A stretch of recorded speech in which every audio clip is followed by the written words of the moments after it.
एक ज़माने में एक वसी व अरीज़ जंगल के क़ल्ब में मुतनव्वे मखलूक़ात की एक हम आहंग जमात थी। ये जंगल हर शक्ल और साइज़ के जानवरों का घर था, हर एक फितरत के नाजुक तवाज़ुन को बरकरार रखने में अहम किरदार अदा करता था। इस जंगल के मरकज़ में ताकतवर शेर लियू का राज था।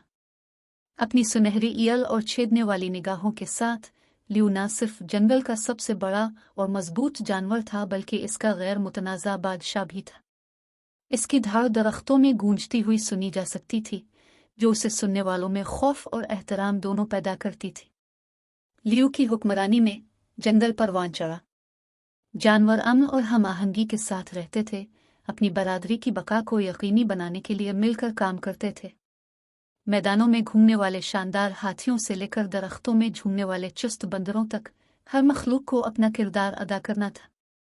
लेकिन किसी भी ममलुकत की तरह चैलेंजेस और तनाज़ात नागुज़ीर थे। एक दिन जंगल में शदीद खुश्क साली आ गई, जिसकी वजह से एक ज़माने की सरसब्ज सब्ज़ी मुरझा गई। जानवरों ने खुराक और पानी की तलाश में जिदोजहद की और उनके दरमियान तनाव बढ़ने लगा। फेलिक्स, चांदी की ज़बान और तेज़ अक्ल के साथ एक चालाक लुमड़ी ने अफरा-तफरी में एक मौका देखा।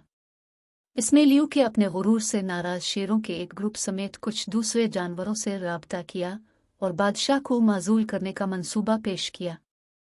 ताकत और खुशहाली के वादों के साथ फेलिक्स ने दूसरे जानवरों को कायल किया कि वो लियू के खिलाफ हो जाएं और गलबा की तलाश में इसके साथ शामिल हों।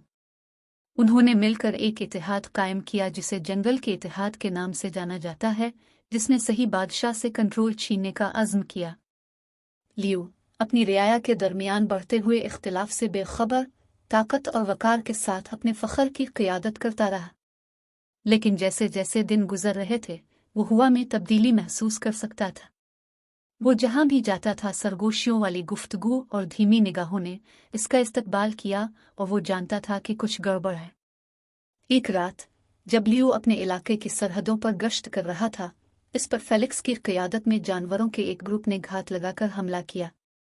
एहतियात से पकड़े गए लियू ने अपने हमला आवरों के खिलाफ बहादुरी से मुकाबला किया, लेकिन इसकी तादाद बहुत ज़्यादा थी और इसका मुकाबला बहुत ज़्यादा था। आखिर में वो मगलूब हो गया और मरने के लिए छोड़ दिया गया। जब दूसरे जानवरों ने लियू की शिकस्त की खबर सुनी तो वो हैरान और मायूस हो गए। इनके बादशाह के बगैर उनकी रहनुमाई की जंगल अफरा-तफरी में उतर गया। एक बार पुरअमन कम्युनिटी धड़ों में बट गई, हर एक इलाके पर कंट्रोल के लिए कोशां था। दरियासना लियू जंगल के एक दूर दराज कोने में जख्मी और कमज़ोर पड़ा था। तन्हा और लावारिस, इसने सोचा कि वो कैसे अपने तख्त पर दोबारा दावा कर सकता है और जंगल में अमन बहाल कर सकता है। लेकिन गहराई में वो जानता था कि वो उम्मीद नहीं छोड़ सकता।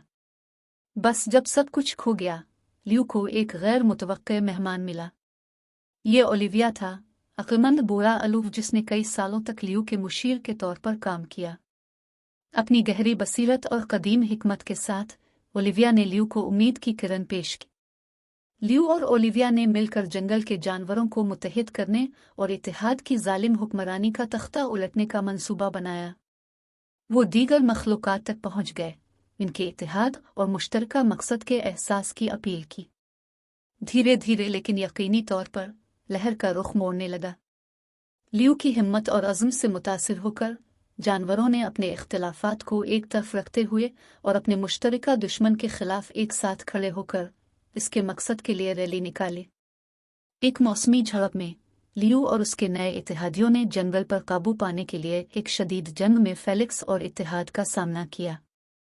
अपने इत्तेहाद की ताकत और ओलिविया के मशवरे की हिकमत से वो फतेयाब हुए, गासिबों को उनकी ज़मीनों से भगा दिया और एक बार फिर जंगल में अमन बहाल किया। जैसा कि लियू ने बादशाह के तौर पर अपना सही मकाम दोबारा हासिल किया, उसने हमदर्दी और इंसाफ के साथ हुकूमत करने का अहद किया, इस बात को यकीनी बनाते हुए कि तमाम मखलूक़ात, छोटी और बड़ी, अपने मुश्तरका घर की हुक्मरानी में एक आवाज़ होगी। और उनकी दानिशमंदाना और मेहरबान क़ियादत में जंगल इस तरह फला फूला जो पहले कभी नहीं था, जो मुसीबत के वक्त इत्तेहाद और ताउन की ताकत की एक रोशन मिसाल है।